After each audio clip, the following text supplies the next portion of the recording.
social media takes you out of the present moment and stops you from enjoying what you're actually doing. Mm-hmm. So for example, even when I was playing in Finland, I was signed there basically to play a couple months and then move on to a bigger club. Mm-hmm. But then now my mentality the entire time was, how can I get to this next level?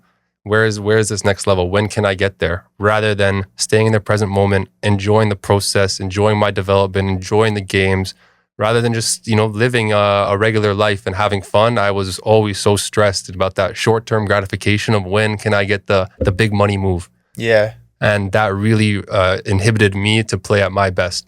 Mm-hmm. Especially when your mind's always going here and there. I think as a footballer, the best thing to do is when you're in flow state.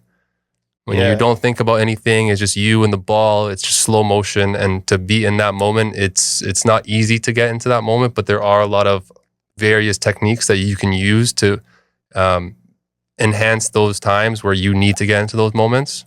So what are some things that, like, you talk about that a lot, about just playing the game and being in the moment, and whether it's ping pong, soccer, anything, like what's something that you have noticed allows you to get into the flow state easier? There's a couple of things that allow me to get into the flow state, but there's also things that stop me from getting into the flow state. So even when I was playing professional football, if I was on social media quite often that week, I could realize in the games, my focus wasn't all there. Mm-hmm. Because when you're scrolling through social media, you're just sparking your dopamine every single time. And so now when you go onto the soccer field, it's not as fun because you're doing something that isn't as dopamine fulfilling rather than scrolling on social media in your bed. The things that I used to do is just do hard things for a long time. So what I would do, I would juggle for 2 minutes in a row 10 times. So it's 20 minutes of juggling. And do you know how boring it is after like 6 minutes to juggle? It's like worse than watching paint dry.